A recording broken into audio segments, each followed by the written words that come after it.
DElEd classes में आप सभी का एक बार फिर से बहुत बहुत स्वागत है। और आज के क्लास में हम लोग F4 को जारी रखेंगे। और F4 से पहले दो क्लासेस आ चुके हैं जिसमें हम लोगों ने यूनिट फर्स्ट को कम्प्लीटली कंप्लीट कर लिया है। अब हम लोग बढ़ेंगे आज के इस क्लास में यूनिट सेकेंड की ओर। और यूनिट सेकेंड में हम लोगों को क्या क्या पढ़ना है पहले आप इसे देख लें। इसमें जो है कुल मिलाकर के आपको 5 यूनिट पढ़ने हैं। और इन 5 यूनिट में से जो पहले 2 यूनिट पहले 5 टॉपिक में से जो पहले 2 टॉपिक्स हैं आज के इस क्लास में हम उससे डिस्कस करेंगे। विद्यालय भवन का सृजनात्मक प्रयोग सीखने सिखाने के माध्यम के रूप में। और दूसरा जो सबसे इम्पोर्टेंट टॉपिक है, शिक्षा के अधिकार के अंतर्गत विद्यालय व्यवस्था में जो परिवर्तन आया है आरटीई एक्ट 2009 के लागू होने के बाद। तो आरटीई एक्ट 2009 के ऊपर कंप्लीट वीडियो आज के इस क्लास में आप लोगों को मिलने वाला है, जिससे आपको तमाम जितने भी टीचर भर्ती परीक्षाएं होती हैं उनमें आरटीई एक्ट से सवाल पूछे जाते हैं। तो आपको आज के इस क्लास को देख लेने के बाद सारे टॉपिक क्लियर हो जाएंगे आरटीई एक्ट 2009 को लेकर के। बाकी के 3 4 5 ये जो टॉपिक्स हैं इसका डिस्कशन हम लोग अगले क्लास में कर लेंगे, ठीक है। तो चलिए बढ़ेंगे क्लास की ओर। और सबसे पहले आपको स्क्रीन पे यहाँ पे दिख रहा होगा कुछ तस्वीरें। कुछ तस्वीरों के माध्यम से मैंने समझाने का यह प्रयास किया है। सबसे पहले आप तस्वीरों को देखिए। आपको यहाँ पे जो तस्वीर दिख रही है यह विद्यालय की तस्वीर है। ये ट्रेन का डब्बा नहीं है, बल्कि विद्यालय के कमरों को इस प्रकार से पेंट किया गया है। ऐसा लग रहा है मानो कि ट्रेन खड़ी हो। और आप इधर देखोगे तो आपको इधर दिख रहा होगा कि कोई एरोप्लेन लैंडेड है, लेकिन ये एरोप्लेन नहीं है। ये भी एक विद्यालय का पुस्तकालय कक्ष है जो कि समस्तीपुर जिले में है। और हाल ही में यह इस तस्वीर ने काफ़ी सुर्खियां बटोरी हैं। एक और उदाहरण मैं आप लोगों को यहाँ पे दिखा रहा हूँ। आप यहाँ पे देखो, ये काफ़ी इनोवेटिव तरीका है। कमरे के दरवाजे को विभिन्न कोण के अनुसार यहाँ पे खोला जाएगा और बंद किया जाएगा। और इधर के तस्वीर में आप देख रहे हो, यहाँ भी विद्यालय को ट्रेन के डब्बे के कलर से कलर किया गया है। साथ ही बहुत ही खूबसूरत पेंटिंग यहाँ पे की गई है। और कुछ तस्वीरें और आप देखें, ये आपको सीढ़ी की तस्वीर दिख रही है जिसपे टेबल लिखा हुआ है। और आपको इधर फर्श के ऊपर गिनती का स्टिकर बनाया हुआ है जिसपे स्टूडेंट जो छोटे छोटे बच्चे हैं वो चल कर के आते हैं और साथ ही साथ गिनती को भी सीख लेते हैं। कुछ तस्वीरें और देखें, यहाँ पे आप वाटर साइकिल देख रहे हो जो कि कमरे की दीवार के ऊपर पेंटेड है। और ये एक बार फिर से आप देखें, एरोप्लेन वाला पुस्तकालय। इस तस्वीर ने काफ़ी सुर्खियां बटोरी हैं हाल फिलहाल के समय में। तो इन तस्वीरों को देख कर के आपको क्या लग रहा है? आखिर मैंने इन तस्वीरों को आपको क्यों दिखाया? विद्यालय भवन का सृजनात्मक प्रयोग ये टॉपिक का नाम है। तो सीखने सिखाने के माध्यम के रूप में विद्यालय भवन का प्रयोग किया जा सकता है। और इसी के लिए विभिन्न प्रकार के रूपों में अब विद्यालय दिखने लगे हैं। बच्चों की शिक्षा में विद्यालय भवन काफ़ी महत्वपूर्ण स्थान रखता है ना। बच्चे विद्यालय में आते हैं और अपने दैनिक जीवन का एक बहुत बड़ा समय विद्यालय के अंदर व्यतीत करते हैं। तो विद्यालय के भवन से उनका अट्रैक्शन होता है।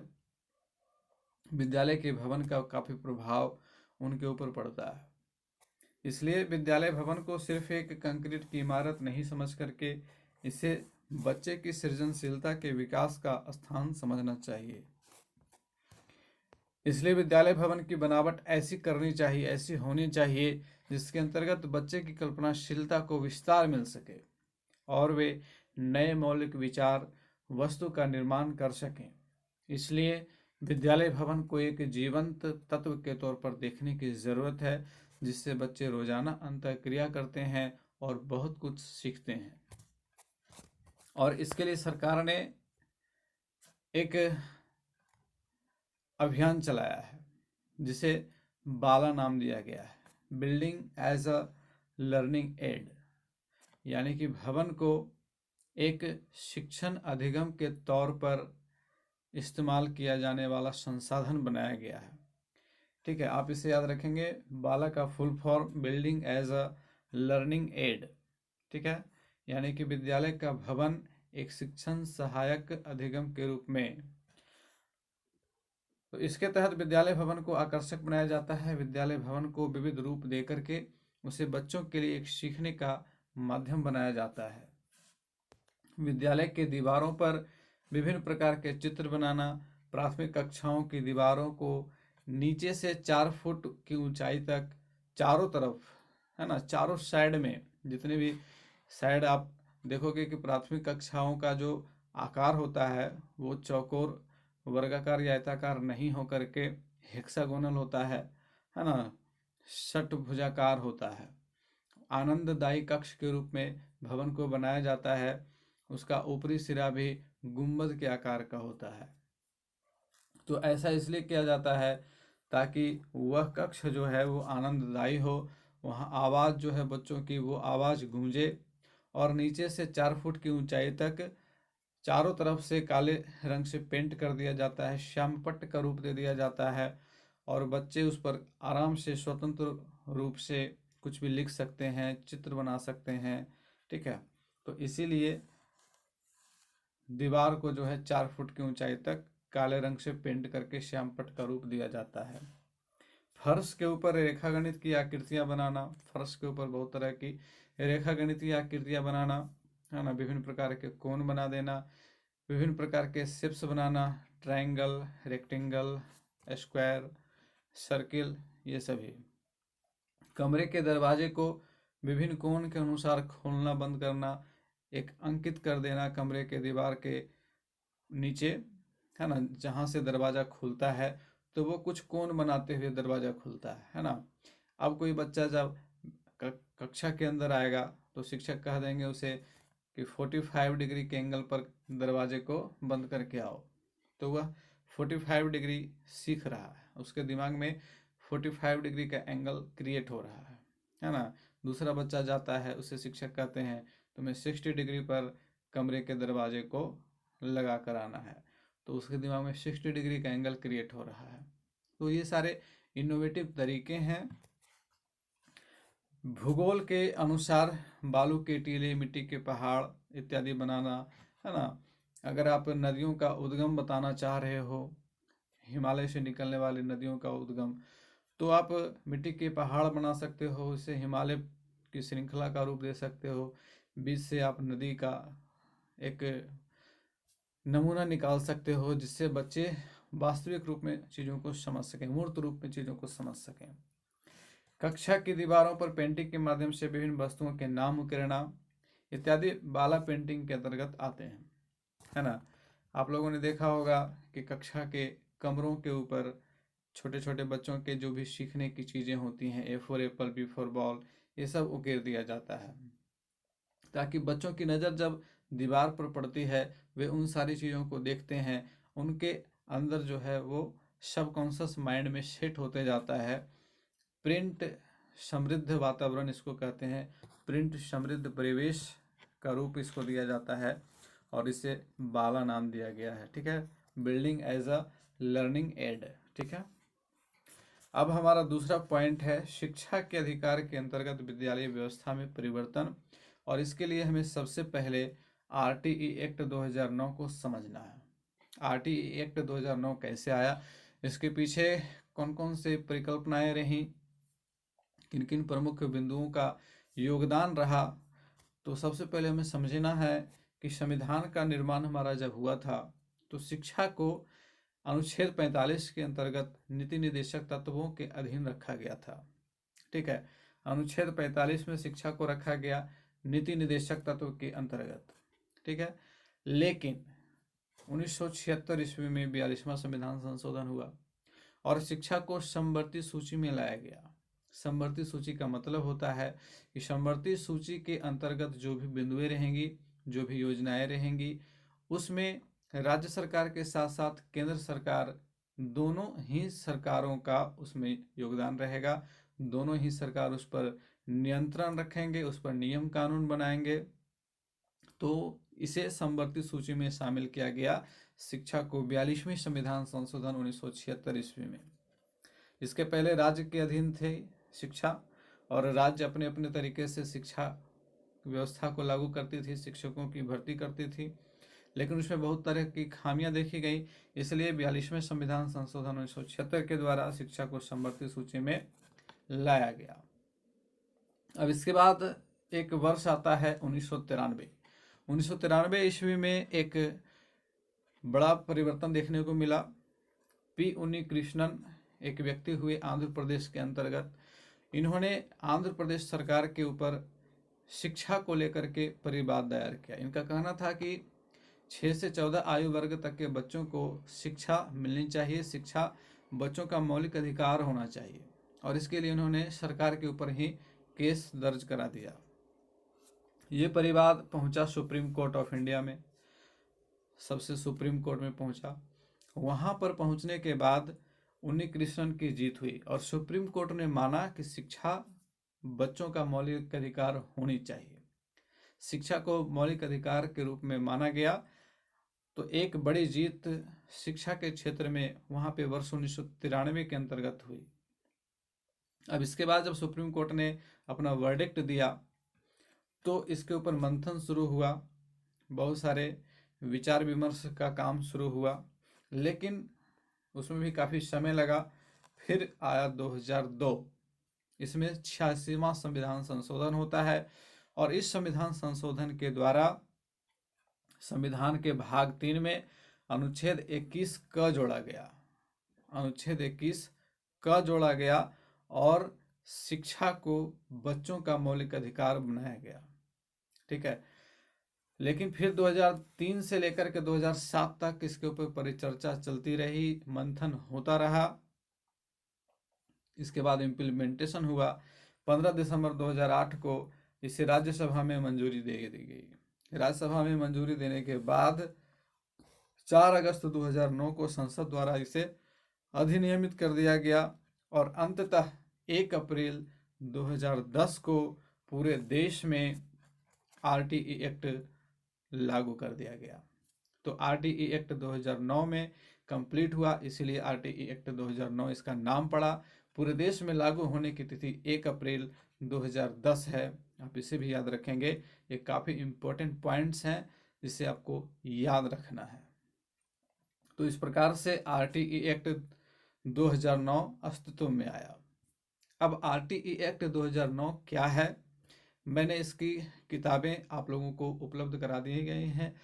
जो भी किताब आप लोगों ने खरीदी है उसमें आरटीई एक्ट 2009 भी शामिल है, एनसीएफ भी शामिल है, बीसीएफ भी शामिल है, राष्ट्रीय शिक्षा नीति 1986 भी शामिल है। जितने भी महत्वपूर्ण डॉक्यूमेंट्स हैं, जितने भी महत्वपूर्ण दस्तावेज आप लोगों को पढ़ने हैं, एज ए टीचर आपकी समझ होनी चाहिए इन सारी चीज़ों को लेकर के। तो इन सारी चीज़ों का पीडीएफ आप लोगों को अवेलेबल करा दिया जा रहा है। तो जितने भी लोग अभी तक बुक नहीं परचेज किए हैं, जल्दी से जल्दी परचेज कर लें, ताकि आप लोग अपनी अंडरस्टैंडिंग इन सारी चीज़ों के संदर्भ में बना सकें। जब तक आप ओरिजिनल डॉक्यूमेंट नहीं पढ़ोगे तब तक आपको चीज़ें क्लियर नहीं होती हैं। ठीक है, आगे बढ़ेंगे। शिक्षा के अधिकार अधिनियम के प्रमुख प्रावधान क्या क्या रहे इसे समझेंगे। तो इसमें सबसे पहला बिंदु है 6 से 14 वर्ष के आयु वाले बच्चों को निःशुल्क एवं अनिवार्य शिक्षा प्रदान करना। निःशुल्क का मतलब हो गया उसमें किसी प्रकार का शुल्क नहीं लेना है। 6 से 14 आयु वर्ग यानी कि पहली कक्षा से लेकर के 8वीं कक्षा तक जो पढ़ाई होगी वो बिल्कुल निःशुल्क होगी। इसमें किसी भी प्रकार का 1 रुपये का भी शुल्क बच्चों से नहीं लिया जाना है। और अनिवार्य का तात्पर्य क्या है, तो अनिवार्य कहने का मतलब है अनिवार्य रूप से एक भी बच्चा इसमें छूटना नहीं चाहिए। और यह राज्य का दायित्व बनता है, यह केंद्र सरकार का दायित्व बनता है, यह समाज का दायित्व बनता है, यह अभिभावकों का दायित्व बनता है कि उनके बच्चे शिक्षा से वंचित नहीं रहें। दूसरा है हर एक आवासीय क्षेत्र के 1 किलोमीटर के दायरे में, 1 किलोमीटर के रेडियस में प्राथमिक विद्यालय की स्थापना। कक्षा 5 तक का विद्यालय जो है वो प्राथमिक विद्यालय कहलाता है। और प्रत्येक आवासीय क्षेत्र जहाँ लोग रहते हैं, निवास करते हैं, तो वहाँ के 3 किलोमीटर के दायरे में, 3 किलोमीटर के रेडियस के अंदर ही एक मिडिल स्कूल होना चाहिए, एक प्रारंभिक विद्यालय होना चाहिए जहाँ कक्षा 8 तक की पढ़ाई होती हो। तो ये सारे प्रमुख प्रावधान किए गए और भी बहुत सारे प्रमुख प्रावधान हैं।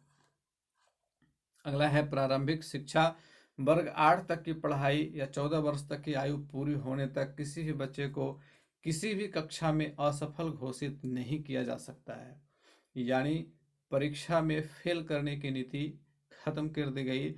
अब बच्चों को फेल नहीं करना है। बच्चे प्रत्येक वर्ष अगले कक्षा में उत्प्रेषित किए जाते रहेंगे। यदि वे कमजोर हैं तो उन्हें अतिरिक्त समय दे करके उन्हें उस लेवल में लाने का प्रयास किया जाएगा। अगली बिंदु है बालकों का विद्यालय में नामांकन उम्र सापेक्ष होना। उम्र के सापेक्ष होना। अगर आप सर्वे करने जाते हो अपने पोषक क्षेत्र में और पाते हो कि कोई 10 वर्ष का बच्चा है जो अभी तक विद्यालय नहीं गया है, तो 10 वर्ष की आयु के अनुसार उसका नामांकन कक्षा 5 में किया जाएगा। ठीक है। अगर कोई 12 वर्ष का बच्चा ऐसा मिल जाता है जो कि कभी विद्यालय नहीं गया है, तो उसके अनुसार उसे 7वीं कक्षा में नामांकन लिया जाएगा। तो ये सारी व्यवस्थाएं की गई आरटी एक्ट 2009 के अनुसार। हालांकि इसका कुछ ड्रॉबैक भी रहा। उम्र सापेक्ष नामांकन काफ़ी दुरूह कार्य है। अगर कोई ऐसा बच्चा मिल जाता है जो 10 वर्ष का या 12 वर्ष का हो गया है और अभी तक विद्यालय नहीं आया है और आप डायरेक्ट उसे उस कक्षा के अनुरूप एडमिशन लेते हो, तो उसका जो कॉग्निटिव लेवल है वो कहीं ना कहीं काफ़ी पीछे है और उसे मेंटेन करने में काफ़ी कठिनाइयों का सामना करना पड़ता है। आगे है निजी विद्यालयों तथा विशेष विद्यालयों। जितने भी निजी यानी कि प्राइवेट स्कूल्स हैं और जो विशेष विद्यालय हैं जैसे नवोदय विद्यालय, सैनिक विद्यालय, इन सभी विद्यालयों में 25% सीटें वंचित तथा आर्थिक दृष्टि से कमजोर वर्ग के बच्चों के लिए आरक्षित रखी गई हैं और यहाँ उन बच्चों का नामांकन कराया जाता है। हालांकि सत्यता कुछ और ही है, ये सब लोग को पता है।